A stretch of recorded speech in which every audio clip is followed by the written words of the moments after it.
singkat. Saya lihat dari LinkedIn Mas CV singkatnya. Boleh. Ya. Oke, jadi Mas Ardi ini mulai bekerja di industri sepatu di tahun 2008 ya Mas Ardi ya. Dulu memulai dari pattern engineer di PT Sepatu Mas Idaman atau Semasi di Tangerang. Terus kemudian beliau tahun 2011 pindah di PT Panarup Industri, masih di pattern engineer juga. Terus tahun 2013 beliau sempat pindah ke Vietnam, Huazeng Vina ya. Huazeng senior manager untuk digital creation and pattern engineering sampai tahun 2023. Terus kemudian di 2023 beliau pindah ke Jerman di Birkenstock. Terus kemudian mulai April 2025 kemarin beliau pindah ke On, salah satu brand dari Switzerland. Oke. Kita mulai dengan, tadi kan kalau saya ini kan dari CV gitu ya. Tapi mungkin pertanyaan pertama saya ke Mas Ardi adalah bagaimana cerita singkatnya dari lulus ATK kok bisa sampai sekarang di On di Switzerland. Oke Mas Ardi. Ya, terima kasih semuanya sudah bisa hadir untuk sesi sharing ini. Jadi bukan menggurui ya, ini lebih ke sharing karena mungkin bisa jadi saya bisa belajar dari Anda juga. Ya, jadi untuk pertanyaan dari Mas Putut, awal sebenarnya untuk masa perkuliahan saya itu nggak bisa dijadikan contoh karena nggak terlalu bagus-bagus banget. Saya bukan orang yang pintar, lulus yang lama, jadi begitulah. Terus awal saya masih ingat betul itu awal pertama kali kerja, saya sebenarnya waktu tugas akhir itu penguji saya kan Pak Ibnu. Saat itu Pak Ibnu, siapa nama panjangnya lupa saya, Ibnu Banwati ya, Pak Ibnu jadi penguji. Terus sorenya saya pulang, saya ditelepon Pak Ibnu kalau di Semasi, waktu itu PT Semasi di Bogor ada buka lowongan pekerjaan dan merekomendasikan saya untuk bekerja di sana. Jadi saya nggak pikir panjang karena waktu itu sebenarnya di awal saya berniat untuk berwirausaha setelah lulus, tapi takdir berkata lain karena waktu di awal saya magang, ini balik lagi ya, sorry lompat-lompat. Waktu saya awal magang itu pertama kali saya udah ngumpat sumpah serapah bahwa saya nggak akan kerja di dunia industri.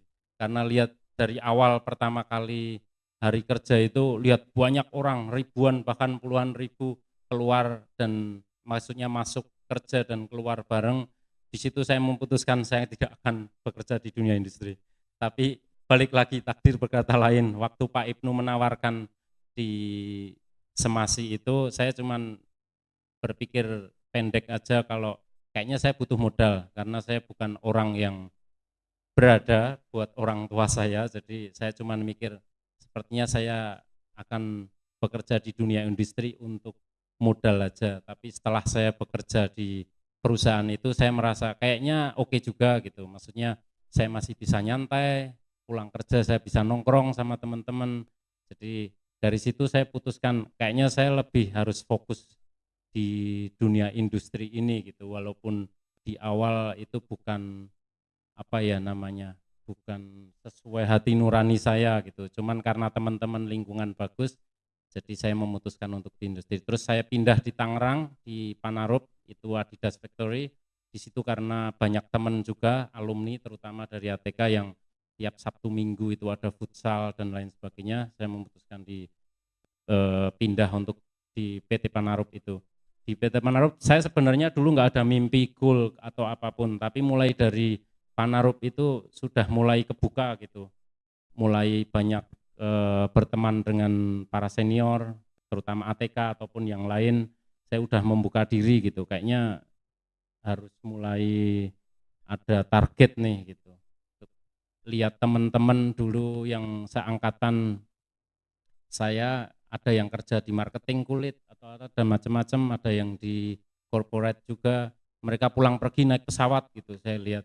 Saya cuman sederhana aja mimpinya, saya bakal naik pesawat suatu saat nanti gitu. Dan saya dapat gratis gitu, maksudnya dari pekerjaan saya.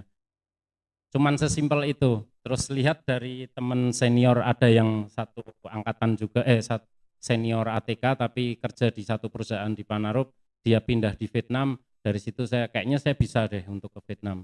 Saya targetkan naik level lagi untuk kerja target saya harus ke Vietnam gitu, at least 2 tahun ke depan.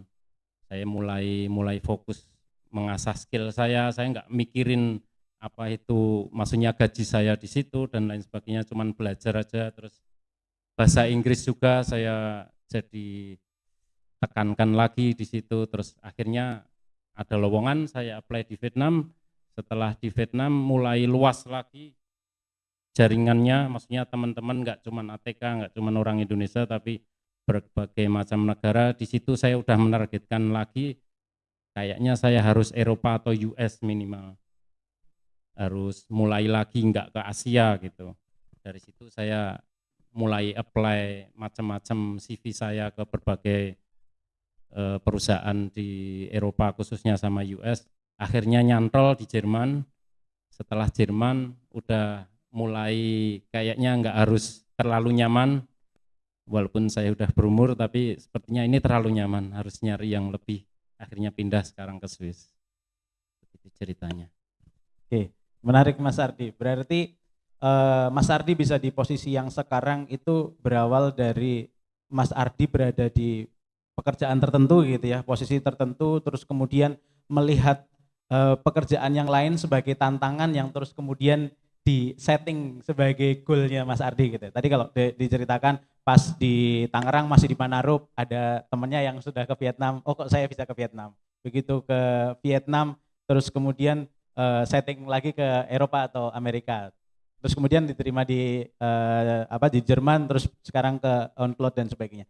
Nah, kira-kira kuncinya apa sih Mas yang bisa membuat Mas Ardi bisa bertahan untuk menjalani karirnya? Karena kan saya yakin kalau dilihat dari timeline-nya kan Mas Ardi mulai kerja di Semasi itu 2008 gitu ya. Terus kemudian baru 11 tahun kemudian gitu ya yang di Vietnam. Pertama kali karir internasionalnya kan 11 tahun. Itu kan juga bukan waktu yang pendek.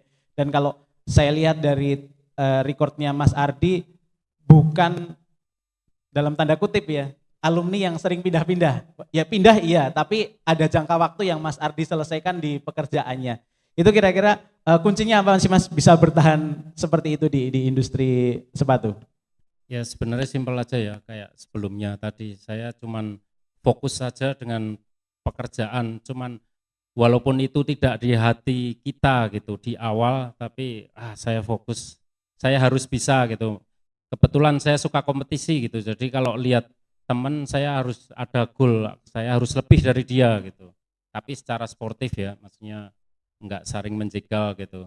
Jadi fokus di situ, cari teman biar bergaul bisa lebih luas sama sesuai hobi kita gitu, hobi kalian apa, jadi biar lebih nyaman gitu di pekerjaan. Oke pekerjaan, tapi di luar itu kita juga masih butuh hal yang perlu dilakukan gitu biar lebih enjoy. Oke, menarik Mas Ardi. Mas Ardi kan juga sudah melalui industri dari berbagai kultur budaya bangsa gitu. Mulai dari budaya kerja Indonesia gitu yang di Tangerang, terus kemudian ke budaya kerja di Vietnam, terus belakangan di Eropa dari Jerman, terus kemudian pindah ke Switzerland. Kira-kira apa sih yang bisa dipelajari dari perjalanan hidup Mas Ardi yang bisa nanti teman-teman ATK tangkap gitu ya, gimana bisa berkompetisi di level internasional, dan kira-kira kultur apa yang kemudian menjadi hambatan yang harus dihadapi oleh teman-teman yang bisa diantisipasi dari awal, mungkin gitu Mas Ardi. Ya, jadi untuk saya lebih ke ini sih, tadi fokus tadi loh, untuk pekerjaan kita, dan juga untuk masalah culture tadi. Kalau boleh sedikit kritik ya, sebenarnya di kita itu dari alumni itu mereka tahu gitu, para alumni dari ATK mereka bisa gitu, sebenarnya pekerjaannya kan itu aja, dia fokus di itu, patent di developer, mau ke tooling engineering dia fokus di situ gitu. Cuman mereka susah untuk menjelaskan pekerjaan mereka gitu. Jadi kayak storytellingnya itu yang jadi sedikit hambatan sebenarnya kalau kita berada di dunia luar. Sedangkan di sana kan rata-rata kan karena perusahaan global mereka lebih banyak teori gitu, terutama di brand ya. Jadi kalau di brand itu lebih kita harus bisa menjelaskan atau mempresentasikan secara teori gitu. Jadi yaitu lebih ke storytellingnya, komunikasi seperti itulah. Oke, berarti yang perlu banyak dipelajari oleh teman-teman setelah kuliah di ATK sudah tahu theoretical praktikalnya adalah bagaimana mereka bisa mengkomunikasikan apa yang mereka ketahui gitu ya Mas Adi, intinya gitu ya. Soalnya kan kayak ATK nih paling nggak tahu basic gitu. Karena setelah kita bekerja itu jauh kita nggak bakal bisa ngikutin tuh dari maksudnya pendidikan di kampus dengan di perusahaan, karena perusahaan kan bisnis ya, dia secara teknologi perkembangannya itu maju gitu. Kita nggak bakal bisa untuk mensejajarkan gitu dengan mereka gitu. Karena kan sini dari pendidikan, di sini cuman di sini lebih ke bisnis gitu. Jadi itu nggak jadi masalah gitu. Setelah lulus dari sini paling ada training 3 bulan 6 bulan untuk masa probation itu udah bisa itu kerja, tinggal ngikutin aja. Ngikutin mereka fokus di situ belajar, udah nggak usah mikirin kiri kanan gitu, fokus aja di situ. Oke. Mas Adi, saya masuk agak sedikit ke teknis yang sekarang dilakukan Mas Ardi. Kalau nggak salah sekarang di ON itu sebagai lead footwear upper engineer. Nah itu kesehariannya tugasnya ngapain Mas Ardi? Biar ada teman-teman ada gambaran untuk posisi itu kira-kira kesehariannya ngapain? Ya jadi pada dasarnya kan footwear engineering itu kayak merancang dan mendevelop atau mengembangkan sepatu agar bisa diproduksi dengan mudah dan efisien. Pada dasarnya seperti itu. Jadi seperti contoh nih, kan kalau di perusahaan-perusahaan besar itu kan ada dibagi per departemen ya atau bagian gitu. Seperti desain tim, development team, costing team ataupun yang lainnya. Footwear engineering itu berada di tengah-tengah gitu. Jadi untuk mensupport secara teknikal, secara kan desain dia hanya sketch gitu. Kadang mereka kurang tahu detail secara teknikalnya ini bakalan masalah enggak gitu. Nah, kita masuk ke situ tuh, kasih suggest atau ide untuk masalah konstruksinya ataupun prosesnya dan lain sebagainya. Kurang lebih seperti itu, karena kan balik lagi mereka kan kurang tahu secara detailnya ya. Terus di ON ini kebetulan kan headquarternya di Switzerland. Terus dia punya partner kita sebut factory itu di Vietnam dan di Indonesia, tapi Indonesia kebetulan cuma produksi doang. Kalau di Vietnam kan ada development centernya. Jadi di sana kita bikin standarisasi secara proses mulai dari awal kayak cutting direction ataupun berapa layer nantinya. Terus kalau untuk stitching gimana prosesnya ataupun ini perlu dipakai komputer stitching ataupun yang no sew itu no sewing itu kita juga ngatur kayak temperaturnya berapa, terus berapa pressure-nya berapa kilogram, seperti itu. Jadi sampai ujung ke assemblingnya gitu, proses dari semua proses. Karena kan itu banyak factory nih, mereka harus punya standarisasi gitu, agar kualitasnya nanti outputnya itu hasilnya sama. Jadi nggak peduli mau made in Vietnam, Indonesia, atau made in negara manapun, tapi outputnya sama gitu. Oke. Jadi kalau secara standarisasinya sama harusnya secara kualitas produk akhirnya juga akan sama gitu ya Mas Adi? Iya harusnya sama. Iya, Mas Adi tadi menarik menceritakan detail teknis pekerjaan sehari-hari. Sepertinya itu yang dipelajari teman-teman di ATK selama ini. Menurut Mas Ardi sendiri sebenarnya ilmu yang dulu Mas Ardi pelajari di ATK terus kemudian masuk ke industri sepatu dan sebagainya seberapa berpengaruh sih terhadap apa yang dikerjakan sekarang? Ya tadi mungkin Mas Ardi di awal sudah menyampaikan itu mendasari gitu. Tapi seberapa penting dasar itu untuk pekerjaan yang sekarang Mas Ardi? Ya kalau boleh jujur sebenarnya balik lagi ya, bukan berarti ATK itu lemah gitu. Karena kan perusahaan itu bisnis gitu. Jadi mereka secara teknologi jauh lebih lebih bagus dan lebih maju gitu. Jadi kalau ilmu yang saya dapat sebenarnya saya kok lebih ke koneksi gitu, karena saya lulusan ATK, rata-rata paling enggak secara mereka, maksudnya secara mendasar mereka selalu nyari lulusan ATK gitu di dunia industri. Jadi paling enggak saya dapat poin itu gitu. Secara ilmu saya harus ngembangin lagi karena di perusahaan itu memang benar-benar maju gitu, kalah jauh gitu. Karena kan mereka di dunia bisnis, balik lagi ke situ ya. Jadi seperti itu. Jadi lebih ke koneksinya, terus jadi mohon maaf kalau orang yang IPK-nya nanti biasa-biasa aja itu enggak ada masalah.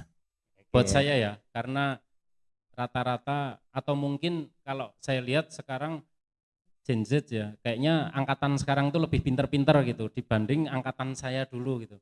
Saya lihat kayaknya merata gitu karena lingkungannya, terus background pendidikan orang tuanya gitu. Jadi kayaknya saya lihat di angkatan saya itu hampir goblok semua gitu. Kalau boleh dibilang gitu, hampir semua gitu. Jadi nggak ada, cuman mereka cuman modal nekat gitu. Jadi nggak ada masalah sebenarnya, yang penting nekat aja.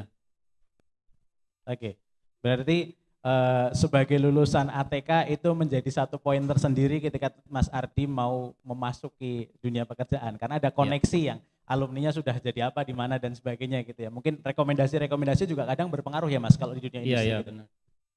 Oke, Mas Ardi, di On ini kan salah satu yang terkenal kayaknya seri runningnya ya, yang pakai teknologi cloud tech kalau nggak salah ya. Ini bisa diceritakan nggak Mas, sepintas saja kalau memang nanti itu ada hubungannya dengan rahasia dagang gitu ya, tapi bisa diceritakan nggak kira-kira teknologi itu seperti apa sih yang dikembangkan di On, terus kemudian efeknya ke performansi sepatunya seperti apa, terus materialnya apa gitu, mungkin Mas Ardi. Ya secara pada dasarnya ya, maksudnya masalah komponnya, terus teknologi mesinnya, moldnya gitu kan sangat berperan penting gitu. Bahkan sekarang kan ada juga On itu teknologinya yang kita sebut light spray gitu, bikin upper nggak perlu jahit, nggak perlu apa-apa, tinggal pakai spray aja itu, kayak Spiderman itu yang pakai itu tuh, ya itu dia seperti itu konsepnya. Jadi cuman bikin dipakai lasnya, ada outsole-nya, tinggal di spray gitu, udah jadi sepatu gitu. Sekitar beberapa menit untuk satu pasang. Jadi sangat penting juga teknologi gitu di dunia persepatuan. Oke, berarti bikin patternnya sudah nggak lagi pakai pattern ya kalau itu, berarti langsung lasting gitu ya, disemprot pakai foam gitu ya. Iya benar. Oke, itu teknologi yang baru. Kemarin saya sempat lihat di LinkedIn juga videonya yang dari OnCloud gitu ya. Jadi ada apa namanya, sulas gitu, tinggal disemprot aja udah jadi upper sepatu. Kalau selama ini kan teman-teman bikin uppernya dari material leather atau fabric gitu ya. Nah ini dari foam, ternyata juga sudah mulai ke sana teknologinya. Nah Mas, balik lagi ke apa namanya, pengetahuan yang dimiliki oleh teman-teman ATK gitu. Kalau dari tadi mungkin Mas Adi juga sempat menyampaikan sebenarnya nanti tetap akan harus mengejar ketertinggalan. Ketertinggalan dalam artian karena industri itu perubahannya sangat cepat sekali. Teknologinya maju sangat cepat. Tapi ada ini enggak Mas, apa namanya, kemampuan-kemampuan kunci yang mungkin teman-teman perlu pelajari sehingga nanti ketika teman-teman apply ke perusahaan, apalagi itu perusahaan internasional, bisa dilihat itu sebagai sisi yang positif untuk dia bisa join di perusahaan tersebut, Mas. Ya kalau untuk skill yang perlu ditingkatkan ya tergantung apa yang mau dituju gitu. Saya dulu karena nggak ada goal kan, waktu awal kerja kebetulan aja Pak Ibnu nelpon, saya apply ke sana, masuk interview gitu, terus masuk. Jadi kalau saya ya lebih spesifik aja kayak sepatu, kalau mau jadi pattern nih fokus di pattern gitu, sama ditambahin di luar itu secara komunikasi gitu, secara penyampaian dan lain sebagainya, karena modal dasarnya memang itu gitu. Oke, berarti ya tadi keilmuannya sudah, tapi lebih penting lagi adalah bagaimana mengkomunikasikan apa yang diketahui, mungkin gitu ya. Karena mesti awal ketika kita ngelamar pekerjaan, seleksi pertama kan kemungkinan akan ada wawancara gitu. Kalau kita tidak bisa mengkomunikasikan apa yang kita ketahui dengan baik gitu juga akan menjadi masalah nanti ke depannya. Mungkin seperti itu ya? Iya ya, karena kan saya contoh dulu saya juga nggak terlalu bagus gitu untuk storytelling.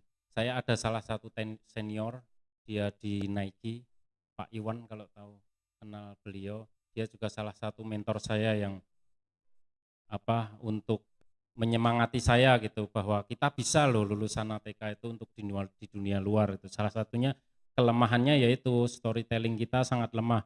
Kita selalu gagal di interview gitu. Belum kerja aja di interview kan berlapis-lapis tuh, dari HRD-nya dulu, dari talent, ke yang usernya yang nyari, terus dari departemen lain. Biasanya kan banyak step tuh kalau setiap interview itu. Dari HRD aja kita udah nggak lolos gitu, karena yaitu kita penyampaian kita nggak bisa menjelaskan dengan baik gitu. Padahal kita tahu loh bikin sepatu itu dari awal bagaimana prosesnya, gimana kan di perkuliahan kan diajarin ya.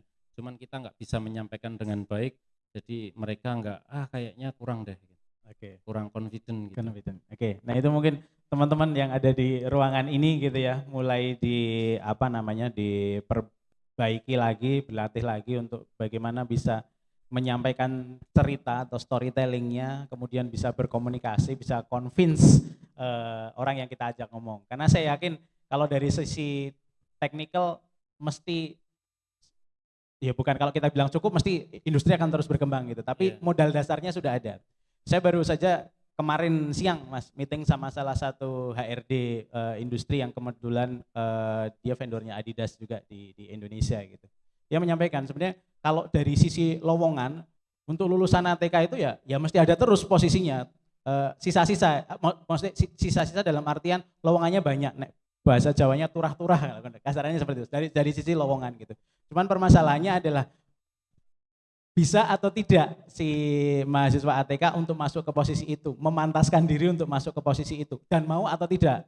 Karena kadang ada beberapa gitu ya, perusahaan tempat prakerin atau tempat magang, yang magang 10 orang, begitu direkrut, yang mau cuma 5 orang, cuma 6 orang gitu. Nah ini menghadapi yang seperti ini kira-kira gimana Mas Ardi? Ada saran-saran atau ini enggak untuk teman-teman? Karena kan tadi Mas Ardi memulai dari satu industri di Semasi, 2 tahun lebih di sana gitu, terus kemudian di Panarup 9 tahun kalau nggak salah sebelum akhirnya ke Vietnam gitu. Ketika teman-teman masuk di dunia industri nanti, apalagi yang sekarang kurikulumnya magangnya 2 semester Mas, jadi at least 10 bulan mereka ada di perusahaan. Suatu saat mungkin akan merasakan jenuh, akan merasakan capek yang seperti tadi Mas Ardi kemukakan di awal gitu ya. Menghadapi ini kira-kira gimana Mas Ardi?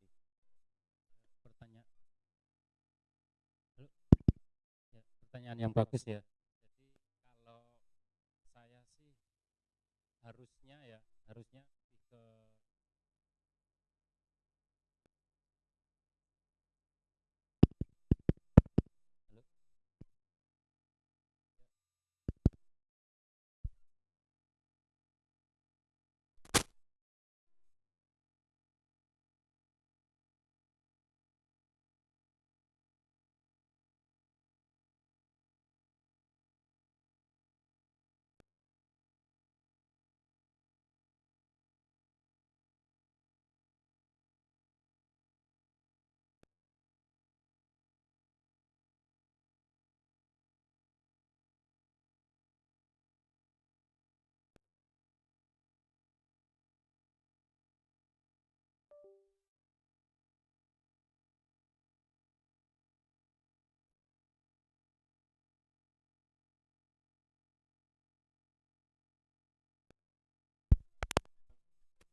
toh nanti juga waktu mau bilang slow living, dari kerja keras saya sebelumnya, saya sekarang juga di Switzerland sangat santai sekali gitu dengan pekerjaan yang sangat fleksibel.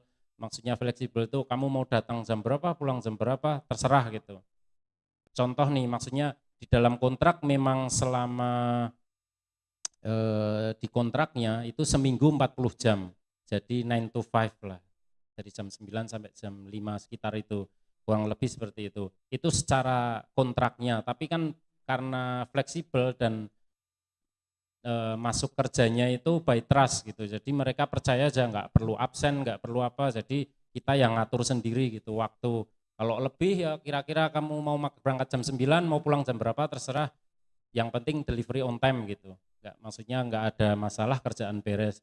Jadi kalau mau slow living, maksudnya mau nyantai, mau dipikir itu sekarang saya juga sudah nyantai gitu. Kalau secara kerjaan ya, maksudnya walaupun di pekerjaannya juga berat, tapi paling enggak dari segi waktu itu masih sangat fleksibel. Jadi mungkin ke situ, karena dulu saya nggak tahu nih pekerjaannya kayaknya berat deh gitu, kerja di industri. Tapi setelah saya mencoba ngelihat makin ke sini kayaknya juga santai-santai juga gitu, tergantung kita. Begitu. Jadi kalau mau mengarah ke memberi saran ke teman-teman nih semua, kalau saya ya lebih mau menuju kemana nih, tapi banyak pilihan, entrepreneur silahkan, mau ke dunia industri juga silahkan, banyak juga yang sukses gitu di dunia industri maupun di entrepreneur. Oke, kalau bisa saya simpulkan berarti sebenarnya adalah di awal ya memang harus belajar gitu, belajar dan bersabar gitu ya Mas. Karena kan tadi Mas Adi menyampaikan ya kalau posisi sekarang ya sudah santai, sudah ini gitu. Tapi sebelum itu kan mesti ada waktu-waktu yang struggling untuk 9 to 5 itu, terus kejar target dan sebagainya. Ya santai itu nanti di belakang sebagai hasil yang dipetik. Mungkin gitu ya Mas Adi? Ya, kurang lebih seperti itu. Oke. Kira-kira dari teman-teman yang di sini saya buka pertanyaan biar nanti sambil jalan. Saya masih ada beberapa pertanyaan lain, tapi saya buka kesempatan untuk teman-teman yang ada di ruangan ini. Apakah ada pertanyaan? Silakan. Boleh? Maju aja Mas Kris. Ya, biar kelihatan di ini. Ya, selamat pagi semuanya. Perkenalkan, nama saya Naraya Tokusmoro.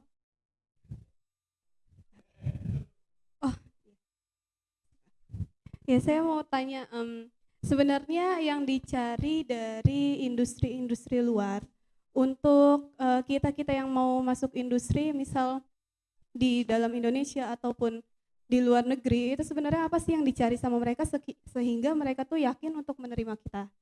Terus selama kita belajar, itu struggling apa sih yang didapati ketika kita terjun langsung di industri untuk pertama kali? Gitu. Terima kasih. Ya, terima kasih. Ya, untuk yang pertama tadi masalah apa tadi? Yang dicari dari industri, dari industri. Yang dicari industri apa sih sebenarnya ya, dari kita? Ya, kalau biasanya kan kalau perusahaan itu nyari kan biasa kalau habis lulus mereka ada kriteria mau yang berpengalaman atau yang baru lulus. Kalau ATK jelas mereka selalu yang nyari ATK karena kan terutama di dunia sepatu ya, itu karena mereka udah siap, paling enggak tahu basicnya gitu. Secara sepatu paling simpel lah, nama komponen mereka tahu, bikin pattern dia sedikit tahu, yang DTS ya. Saya bicara yang untuk jurusan sepatu. Jadi paling enggak itu, kayak di Vietnam sama, di sana kan juga ada kampus seperti ATK. Biasanya perusahaan-perusahaan sepatu di sana juga nyarinya rata-rata seperti itu, yang dari mereka lah gitu. Paling enggak mereka tahu gitu basicnya, karena kan dari segi pendidikan, kecuali emang yang berpengalaman ya, yang dicari berpengalaman itu beda lagi, seperti itu.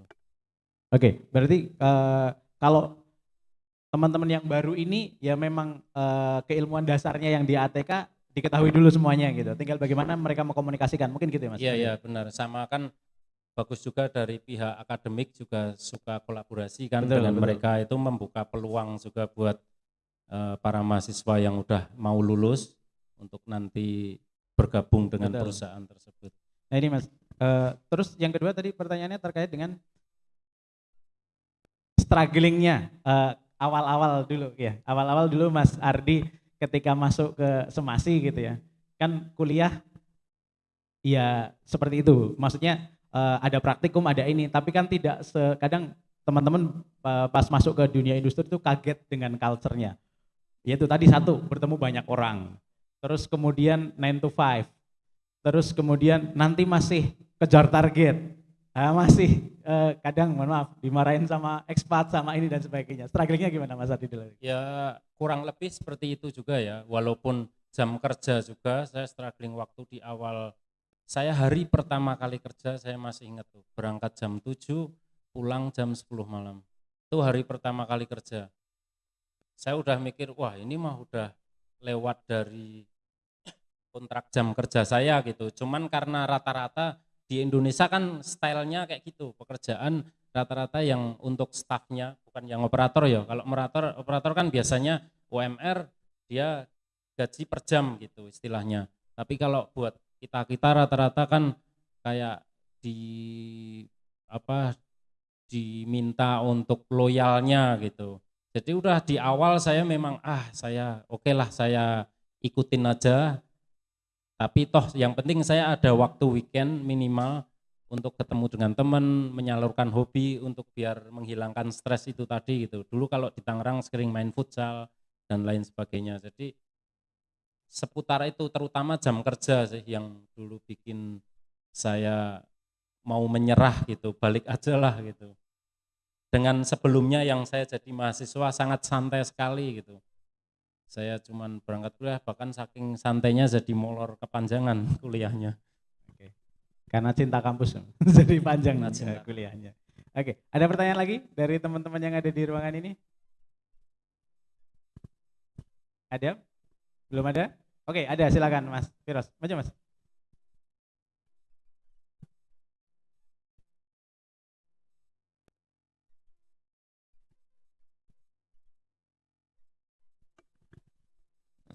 Baik, langsung di sini ingin bertanya Pak. Untuk pekerjaan yang di Indonesia dan di luar negeri itu kan ada banyak perbedaan atau ada kesamaan sih Pak ya. Nah, apakah bekerja di luar negeri itu lebih ringan dalam bekerja atau di Indonesia itu lebih berat atau bagaimana Pak? Nah soalnya kan biasanya kita itu melihat di media sosial katanya bekerja di luar negeri itu ada yang lebih enteng gitu Pak. Nah, gitu aja Pak. Sama ini ya, Bapak kan di luar negeri itu bekerja di bagian lead footwear upper kan Pak. Nah di Indonesia itu, di Indonesia, apakah ada perbedaan untuk pembuatan upper yang ada di luar negeri gitu Pak? Ya, jadi yang pertama adalah apakah ada perbedaan? Mungkin kalau bisa dikatakan tekanan pekerjaan gitu ya. Tekanan pekerjaan mungkin ya Mas Faras ya. Kalau di luar negeri selama ini yang kita lihat di sosial media work life balance-nya lebih enak gitu dibandingkan dengan di Indonesia. Yang pertama itu dulu Mas. Kira-kira bagaimana yang dialami? Ya sebenarnya kurang lebih sama ya. Kalau kerja beratnya, tekanannya hampir semua sama. Cuman masalah itu work life balance-nya itu yang menjadi perbedaan. Kayak di sana lebih harus balance nih antara pekerjaan dan di luar pekerjaan gitu.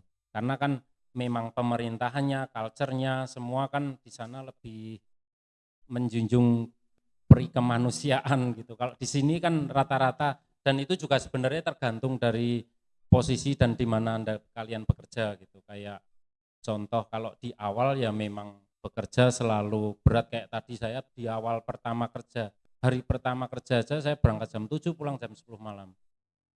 Contoh paling enggak secara enggak langsung ya, maksudnya salah satu contohnya itu. Jadi ya sebenarnya secara tekanan sama, tapi work life balance-nya lebih sebenarnya emang enakan di sana. Oke.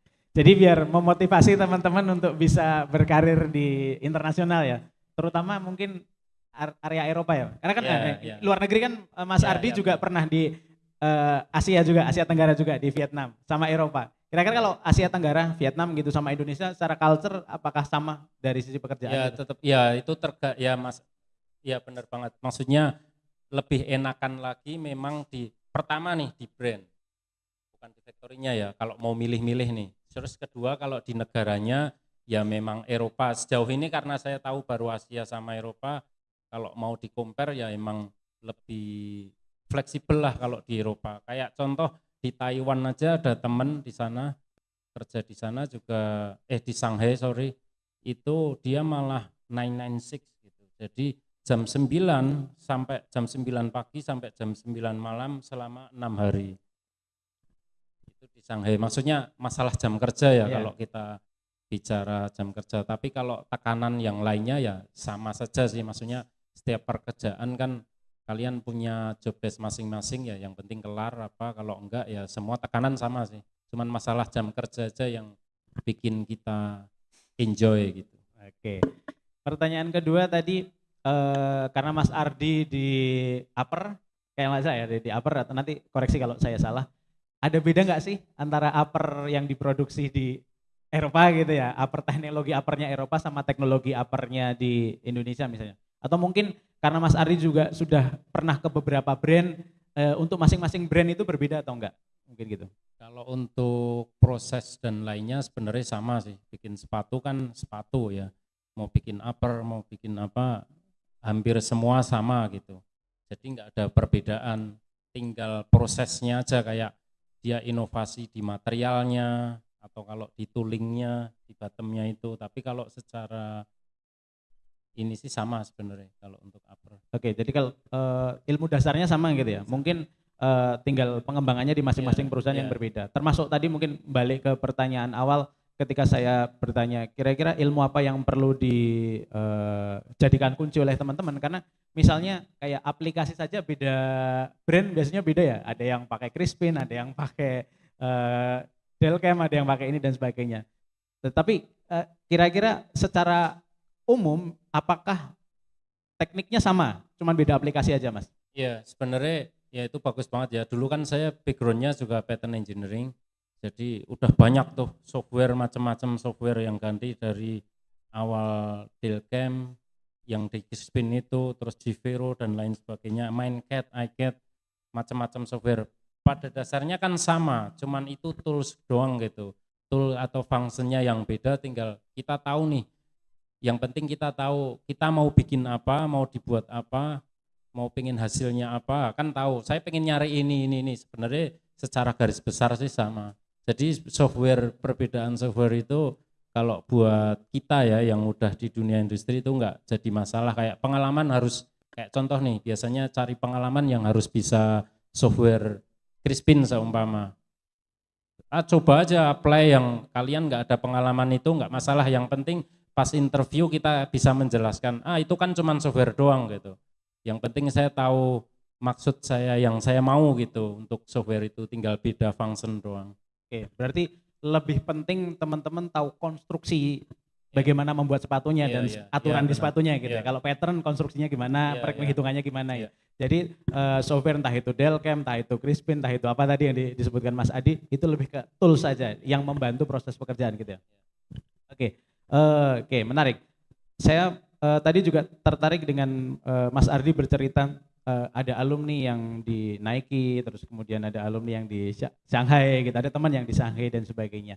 Sejauh pengetahuan Mas Ardi gitu ya, ada berapa sih atau banyak nggak sih alumni ATK khususnya teman-teman yang dari sepatu yang sekarang berkarir di brand internasional gitu dan bekerja di luar negeri? Mungkin teman-teman kan pengen termotivasi untuk itu. Wah, kalau dihitung nggak apa ya. Yang saya tahu sih ada satu di Denmark, di Eko itu. Terus ada yang di Korea. Kalau Vietnam jelas banyak banget itu. Kalau di Vietnam paling banyak alumni kita itu di Vietnam yang internasional ya. Tapi di luar itu setahu saya itu. Terus ada yang di Jerman. Terus ada yang di Thailand, tapi sekarang udah pindah di Thailand. Dan ada lagi, kayaknya itu doang deh yang saya tahu ya. Iya.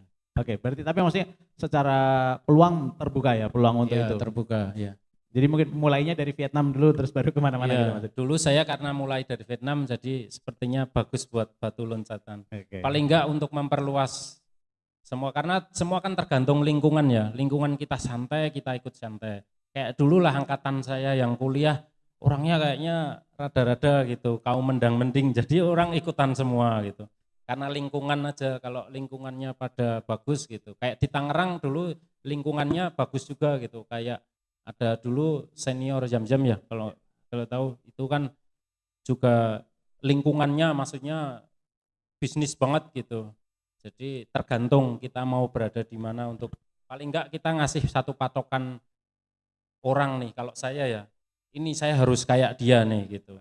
Untuk ngejar dia gimana. Terus kadang saya ngitung nih dia angkatan berapa, saya angkatan sekarang, oke dia sampai sekarang ini butuh berapa tahun untuk karir gitu. Jadi saya masih patokan itu aja. Ya. Jadi ada benchmarking gitu ya. Ya benar. Mungkin kita ngelihatnya Mas Ardi sekarang, kerjanya di Swiss, kerjanya di On, kemarin di Jerman dan sebagainya.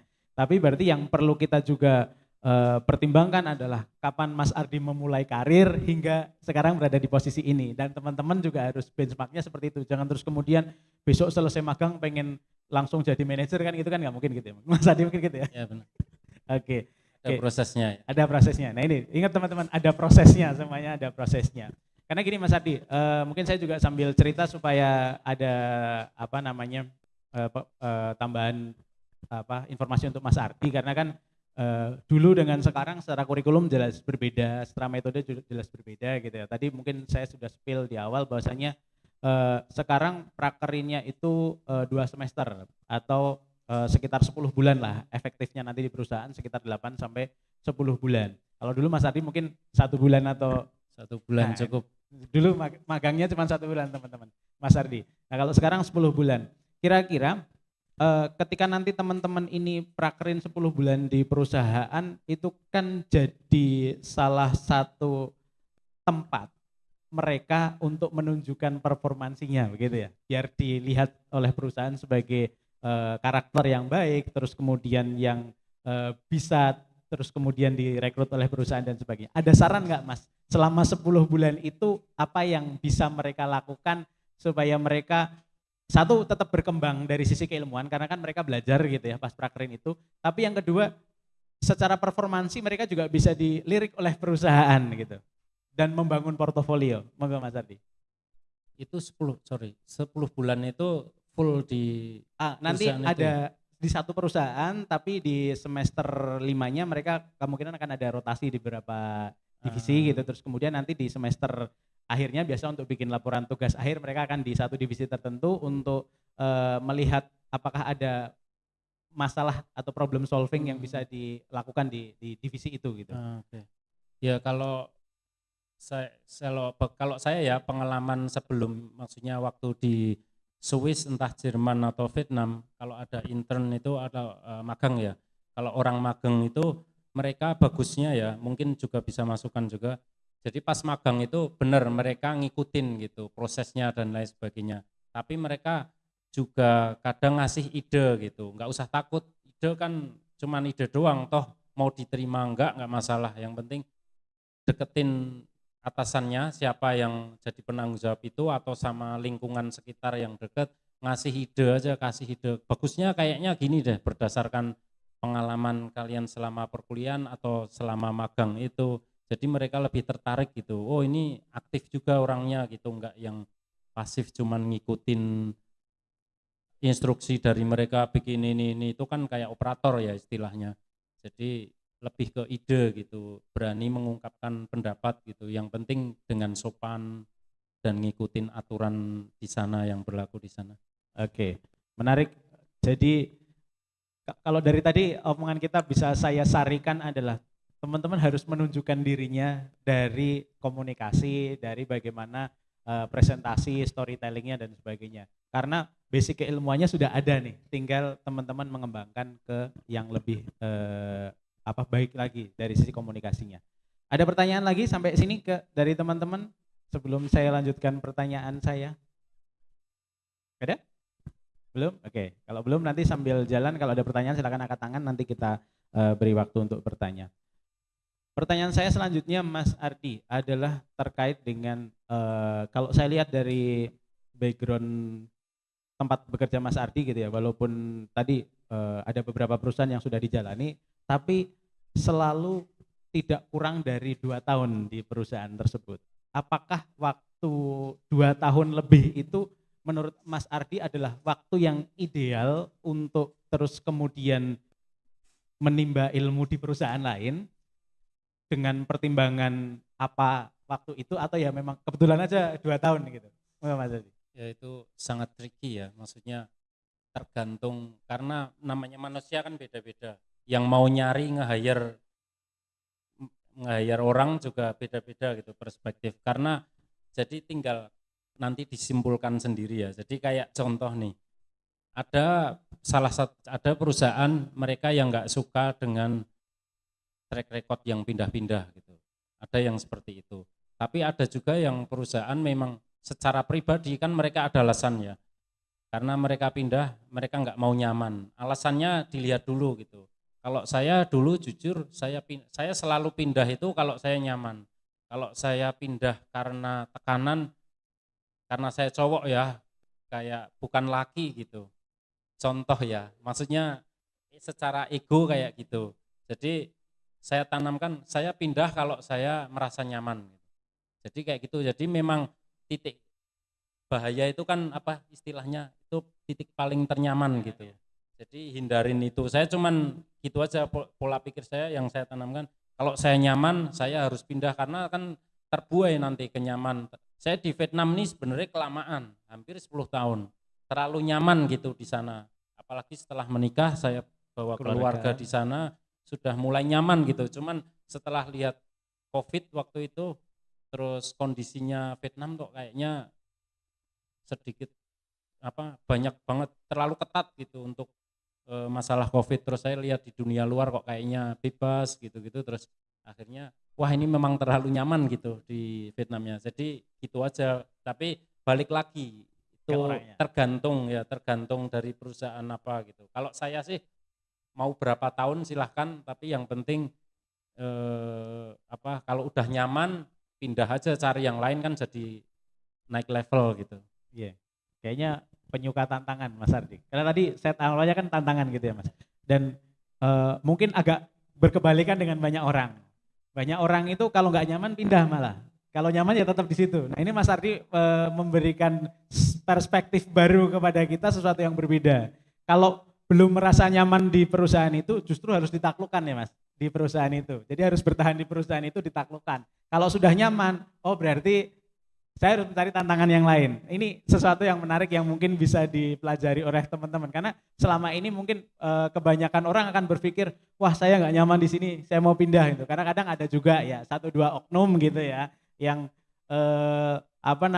CV-nya gitu kalau lihat pengalaman 1 tahun terakhir kok ada 3 perusahaan gitu ya, pindah-pindah ke 3 perusahaan dan sebagainya gitu. Jadi mungkin ini hal yang baru yang perlu teman-teman pertimbangkan gitu. Tapi tadi saya mau mengulik lagi, sebenarnya dari sisi perusahaan gitu ya, pindah-pindah tempat kerja itu ya kembali lagi ke tergantung HR yang akan hire gitu ya Mas? Ya masing-masing, karena saya selama berarti ada 4 ya sejauh ini saya pindah, 4 itu beda-beda gitu. Kayak yang di Vietnam mereka kebetulan nggak ada masalah gitu, karena ada teman alumni juga beberapa, mereka pindah nih, karena udah cocok, mereka tahu gitu kerjaan alumni kita ini bagus, mereka panggil lagi gitu. Sampai 2 kali itu balik lagi ke Indonesia, mereka panggil lagi gitu. Jadi tergantung gitu, tergantung perusahaannya. Kalau dari sisi pribadi ya itu, kalau saya yang penting saya pindah karena nyaman aja, nyaman pindah gitu. Oke, siap, menarik. Oke, sekarang saya mau masuk lagi agak ke teknis atau pengetahuan dari Mas Ardi. Karena Mas Ardi kan ada di brand ya, di On gitu. Terus kemudian sebagai seseorang yang ada di brand mesti juga akan melihat kompetitor. Kira-kira ke depan tren sepatu itu akan seperti apa sih Mas Ardi? Kalau saya lihat kan sekarang sepatu solnya udah mulai ada lubang-lubangnya, ada ini gitu. Kira-kira ke depan yang bisa diprediksi Mas Ardi nih, tren sepatu akan seperti apa? Untuk tren sebenarnya itu kan rahasia masing-masing brand siap. Maksudnya untuk trennya mau ke apa, tapi biasanya rata-rata emang pada saling berkompetisi gitu. Kalau sekarang sih lebih ke bersaing dengan teknologi gitu, kayak contoh Dion pakai spraynya, light spray, terus ada yang Nike masih bertahan dan mengembangkan dengan Air Max-nya gitu. Jadi lebih ke teknologi gitu. Urusan nanti itu enak dipakai enggak nanti gitu. Soalnya kan marketing, yang penting Betul. marketingnya bagus, teknologi bagus nih, orang pada ngelirik, baru nanti bikin versi yang Lebih benernya nyaman gitu ya. Oke, berarti Lebih ke situ. perang antar brand adalah perang teknologi gitu ya. Sekarang pertama ya? sih lebih ke yaitu antar brandnya, perangnya lebih ke teknologi. Oke. Kalau ini Mas Adi, sebenarnya tadi kita udah ngobrol di ruangan gitu, tapi mungkin bisa disampaikan ke teman-teman.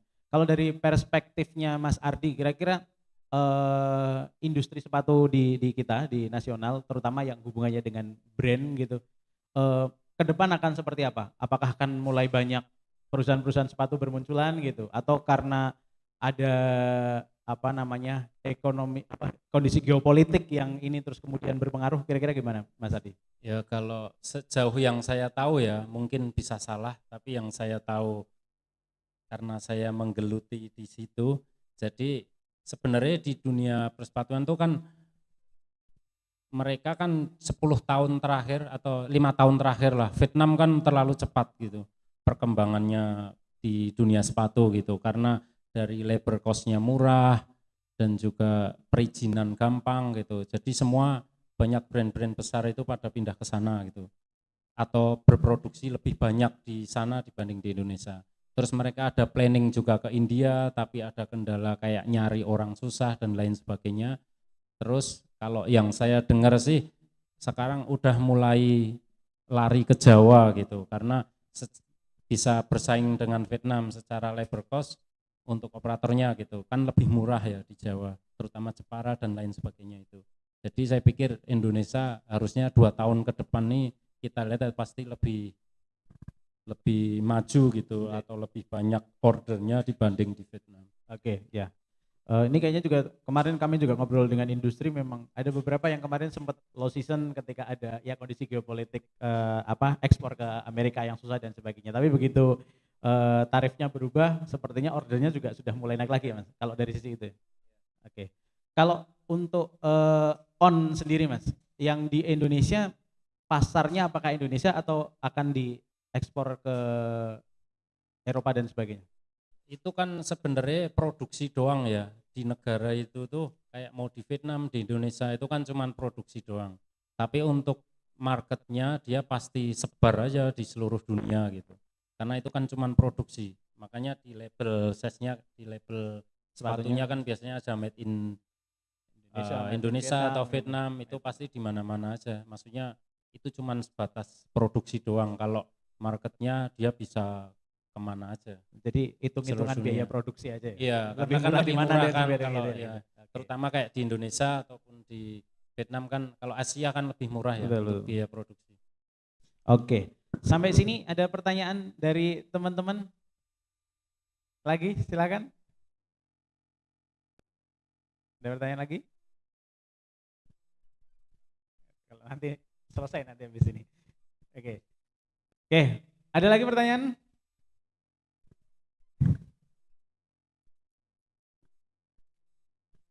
Belum ada yang di sini? Oke, kalau belum ada akan saya ini lagi ke pertanyaan lebih ke arah ini sih Mas. Berdasarkan pengalaman hidupnya Mas Ardi gitu ya. Dulu yang ceritanya kuliahnya cinta ATK gitu, terus kemudian sekarang bisa sampai di posisi ini, kira-kira apa yang bisa Mas berikan kepada adik-adik kita, pesannya kepada adik-adik kita supaya mereka lebih bersemangat menjalani apa yang ada di depan mereka. Moga Mas Adi. Ya, kalau saya pribadi sih tadi ya, maksudnya cari koneksi sebanyak-banyaknya. Masalahnya saya kan nggak pintar gitu, dulunya di akademis itu nggak terlalu pintar, jadi karena kebetulan saya suka nongkrong, suka main, jadi cuman itu satu doang yang saya bisa, harus cari koneksi sebanyak-banyaknya. Kalau kerjaan kan selama saya fokus di situ, saya fokus itu kan tetap setiap hari kerjaan gitu, terus kan lama-lama tetap bisa ya secara skill. Jadi itu aja, sama ditingkatkan skillnya gitu, bukan, kalau menurut saya pribadi kan skillnya itu bukan IPK gitu, karena kan di awal memang ya penting gitu, Tapi untuk nanti selanjutnya mereka nggak melihat IPK gitu. Jadi jangan berkecil hati jika IPK-nya rendah. Tapi tetap itu modal dasar juga gitu. Karena kan otaknya udah encer, maksudnya udah bagus gitu, orang kayak pintar gitu. Tapi kalaupun rendah pun nggak ada masalah. Jadi perbanyak koneksi aja sama alumni, sama yang lainnya, terbuka dengan semua orang gitu, mau belajar gitu aja. Siap. Terima kasih Mas Ardi. Lebih lanjut lagi, karena Mas Ardi sudah berkelana ke Vietnam, terus kemudian ke Eropa ada di Jerman, ada di sekarang di Switzerland gitu ya. Kan mesti komunikasinya tidak pakai bahasa Indonesia ya Mas. Nah ini kan biasanya yang jadi momok oleh teman-teman. Kira-kira kalau ini perspektif Mas Ardi ya, karena kan orang perspektifnya masing-masing ya. Karena ke depan industri kan yang memegang bisa saja Eropa, bisa saja China, bisa saja ini. Dari perspektif Mas Ardi, selain bahasa Indonesia misalnya, apa sih yang bahasa lain apa sih yang perlu dikuasai? Dan seberapa apa ya? Apakah ini kalau dari saya misalnya, saya mungkin bahasa Inggrisnya nggak terlalu bagus-bagus banget, tapi saya ngomong sama orang sudah bisa, apakah segitu cukup atau harus seperti apa Mas Adi? Misalnya gitu. Ya, kalau untuk bahasa ya pastinya kalau di dunia internasional bahasa Inggris kan paling utama. Tapi balik lagi kayak saya pun dulu ya kuliah aja jeblok bahasa Inggris itu benar-benar parah. Karena emang angkatan, balik lagi lingkungan angkatan saya itu rata-rata orang yang nggak bisa gitu. Terus selama kerja, saya pas mulai ada goal ke Vietnam itu, dikit-dikit saya belajar lah, mulai sebenarnya telat, tapi kan nggak ada kata terlambat. Cuman itu mulai pas Vietnam itu tadi, saya sudah mulai belajar pelan-pelan dikit-dikit, apalagi di Vietnam gitu. Di Vietnam pun saya masih sedikit malu gitu untuk bicara di depan umum, mempresentasikan sesuatu gitu. Terus kebetulan saya dapat bos waktu itu, bos saya itu British, dia juga bagus kan kalau orang sana kan terbuka gitu, kamu kenapa Ardi gitu. Terus saya mengutarakan, saya logatnya ini medok ya gitu, secara logat itu sangat medok gitu, saya nggak pede gitu, wah nggak ada masalah gitu. Jadi pede saya yang orang, dia yang British saja, dia bilang, saya nggak mempermasalahkan kamu dari mana, bahasamu kayak apa, yang penting saya tahu gitu, toh salah dimaklumi, awal gitu aja. Jadi pede asal ngerocos omong maupun salah nggak apa-apa, pronosnya ataupun apa namanya grammarnya salah, awal-awal nggak masalah, namanya kita juga belajar kan, lama-lama kan bisa. Sampai sekarang pun juga sama, mereka kayak Spain seumpama, mereka juga sama medok-medok juga gitu bahasa mereka. Jadi nggak ada masalah sih kalau di saya, toh kita bukan apa ngajar dosen bahasa Inggris istilahnya. Kita cuman kerja, yang penting dia tahu, oke gitu. Oke. Ya, itu berarti harusnya bahasa tidak menjadi momok bagi teman-teman gitu ya. Jadi intinya pede dulu ya Mas, berarti. Ya, pede, tapi kan tetap harus bisa ya. Oh ya, harus bisanya ya gitu. Tapi tidak harus yang asalnya IELTS-nya 8, IELTS-nya 9 kan gitu. Tapi maksudnya di level-level intermediate atau basic, yang penting pede dulu untuk menyampaikan pendapatnya. Jadi lebih penting isi apa yang disampaikan gitu daripada benar, bahasanya, mungkin gitu ya Mas? Iya, iya. Okay. Itu awalnya kan di Inggris, nanti kalau beda lagi kalau kalian ke mana gitu. Dulu saya bahkan waktu di Vietnam ya, itu saya lebih jago Vietnamnya dibanding bahasa Inggris gitu, karena lingkungannya teman-temannya kan orang Vietnam ya, bahasa Vietnam semua gitu. Jadi kacau itu, malah bikin kacau gitu di komunikasinya, karena kan mereka pronosnya juga agak beda ya, medoknya salah gitu istilahnya. Terus ke situ, tapi kalau mau ke kayak contoh Jerman gitu, di Jerman sebenarnya nggak mewajibkan untuk bahasa Jerman, tapi kan lebih bagus kalau kita bisa gitu. Terutama kalau kita bawa suppose ya, pasangan. Bawa pasangan entah itu pacar atau udah nikah, karena di sana kan bebas ya, nggak nikah juga bisa. Itu kalau yang pasangannya nggak kerja memang diwajibkan untuk bisa bahasa Jerman. Tapi kalau untuk yang kerja sih nggak masalah, minimal paling nggak bisa Inggris gitu. Cuman kalau untuk di pemerintahan dan lainnya itu memang harus bahasa Jerman. Makanya penting juga gitu di bahasa lain, tergantung di mana targetnya mau kemana gitu. Targetnya mau kemana.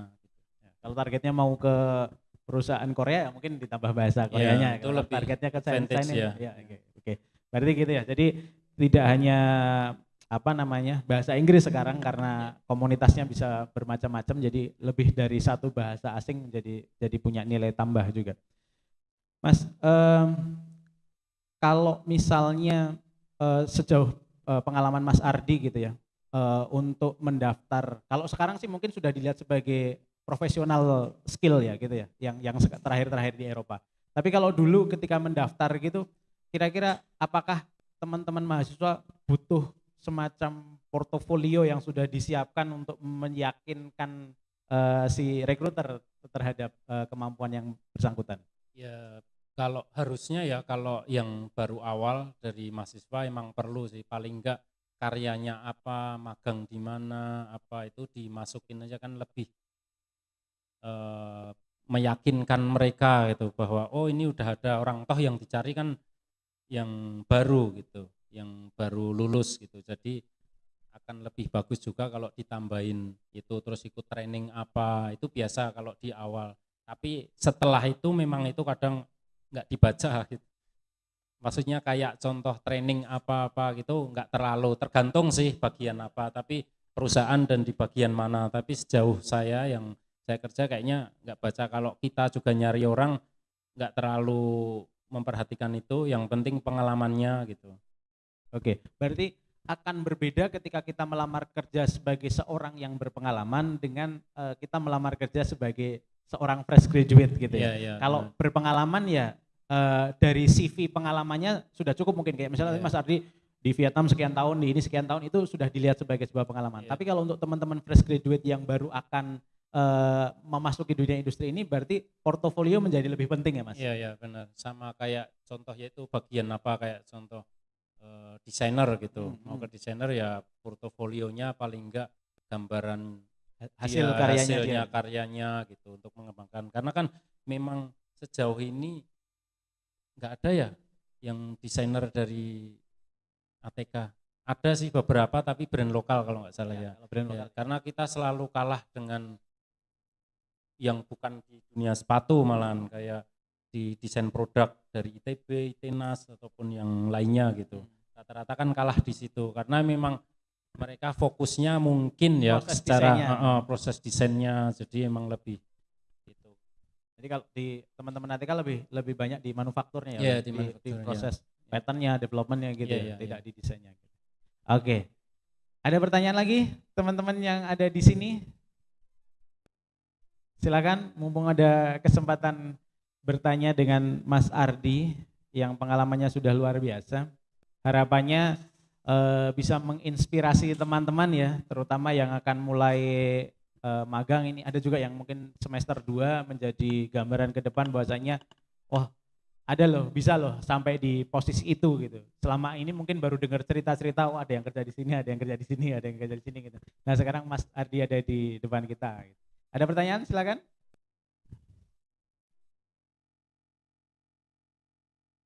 Ada? Cukup? Kalau cukup saya cukupkan ini sesi hari ini. Ada? 1? 2? 3? Cukup ya? Oke. Oh ada? Silakan. Enggak jadi? Oke, sudah terjawab. Oke, ini pertanyaan dari saya. Kayaknya masih malu-malu bertanya Mas. Pertanyaan dari saya. Mungkin sebelum kita tutup materi pada hari ini. Ada 2 pertanyaan. Yang satu pertanyaan normatif sebenarnya. Mungkin mau dijawab apa enggak. Mas, memungkinkan enggak? Karena Mas Ardi kan ada di brand ya, ada di HQ, di brand. Saya nggak tahu dalam waktu dekat atau dalam waktu lama. Memungkinkan nggak suatu saat nanti misalnya gitu ya, mahasiswa ATK magangnya di brand? Dari sisi pengalamannya Mas Ardi, kira-kira memungkinkan nggak? Pertanyaan bagus nih. Sebenarnya harusnya bisa. Harusnya magang, tergantung ya ini dari semua pihak gitu, dari akademik juga ikut mencoba mendekati mereka, karena kan mereka kan biasanya buka, kalau di brand itu intern gitu, dia buka untuk umum gitu, tinggal siapa yang apply, ini bagus, qualified, mereka masuk untuk magang gitu. Berarti ada lowongan intern juga di ini? Ada, biasanya ada, kayak di ON tuh ada juga intern di Swiss gitu. Bahkan di Vietnam pun juga ada gitu dulu. Tapi kan tinggal apply aja, cuman masalahnya kan karena kita nggak ada koneksi, mereka kan nggak tahu ini kampus apa nih gitu. Betul. Nggak kurang yakin gitu, karena kan di brand terutama di perusahaan global ya yang internasional gitu, mereka kurang yakin. Jadi mungkin dibantu juga dari sisi akademik, maksudnya untuk berkolaborasi dengan mereka kalau kayak proposal lah, kalau kita mau bisa nggak magang di sana direkomendasiin gitu, harusnya bisa. Oke. Nah ini kalau terus kalau yang tambahan lagi, kalau yang di Eropa yang di intern itu kan masalahnya cuma satu, visanya kan. Mereka kan visa nggak mau menanggung biasanya ya. Yang saya tahu, saya kurang tahu banget untuk intern. Jadi kalau yang mau magang itu masalah visa kan yang susah, mereka nggak mau sponsori. Jadi rata-rata memang yang apply yang kalau di Eropa yang EU itu, maksudnya visa yang dia nggak perlu bikin sana, lokal sana, yang entah dari negara mana yang di bawah EU kan nggak perlu visa. Jadi lebih gampang. Mereka mikirnya sependek itu aja, tapi harusnya kalau bisa berkolaborasi paling nggak lingkup Indonesia dulu deh gitu. Ya kan, di brand yang di Indonesia dulu, yang base-nya di Indonesia, untuk mendekati mereka harusnya sih bisa. Artinya kalau secara kesempatan memungkinkan, nanti ada requirement dokumen yang mungkin kadang agak dalam tanda kutip menyusahkan ketika dikerjakan. Biasanya gitu. kan mereka buka kayak lowongan gitu, intern buat magang, siapa yang mau datang, gitu, siapa yang mau ngelamar, tapi kayak ngelamar kerja aja, prosesnya kayak gitu. Ya, ini PR-nya saya berarti dari tim ATK Karir untuk membuka peluang itu gitu ya. Jadi harapannya nanti ke depannya intern gitu ya, internship, magang, prakerin itu tidak hanya di Indonesia, kita pengennya di global gitu, karena mesti pengetahuannya lebih banyak, pengalamannya lebih banyak, paling nggak pernah masuk ke itu pengalaman itu. Oke, mungkin kalau tidak ada pertanyaan lagi, sebentar, ini saya baru dapat WA dari Pak Direktur nih, nanti mumpung ada Mas Adi saya bertanyakan sekalian.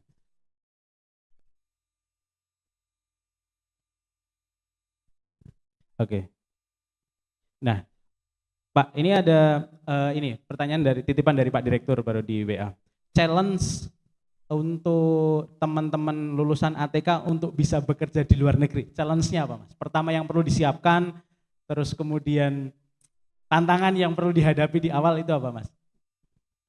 Kalau challenge-nya apa ya? Kalau dulu saya di Eropa sebenarnya culture-nya sih, karena budaya yang beda, orang-orang yang berbeda kayak gitu. Tapi kalau di awal mungkin ya di komunikasinya gitu. Balik lagi kan enggak subjektif ya, maksudnya enggak secara in person, tapi lebih ke secara umum gitu. Lulusan kita kan kurang gitu untuk menjelaskan sesuatu, storytellingnya gitu. Jadi lebih ke situ sih, hampir semua rata-rata saya juga kalau ngobrol dengan senior itu rata-rata di kita sebenarnya kurangnya itu sih gitu. Secara storytellingnya kita kurang, kita tahu apa yang kita kerjakan gitu. Tiap hari kita ngerjain itu, mata kuliahnya juga seperti itu, tapi untuk menjelaskan itu nggak bisa gitu. Ini PR-nya teman-teman ya, belajar storytelling. Oke. Storytelling itu bukan mengarang cerita ya, Mas, tapi menceritakan kembali apa yang dipekerjakan. Iya, gitu. iya. Oke. Jadi bukan mengarang cerita ya, teman-teman. Oke, mungkin itu sesi sharing session hari ini. Kalau tidak ada lagi pertanyaan dengan teman-teman, nanti saya ngobrol lagi dengan Mas Ardi karena ada beberapa hal yang berkaitan dengan pengembangan kurikulum dan pengembangan program studi di ATK. Nanti habis ini kita ngobrol lagi di luar sesi ini. Sekali lagi terima kasih Mas Ardi sudah Sama-sama berkenan meluangkan waktu. Saya sangat mengapresiasi Mas Ardi.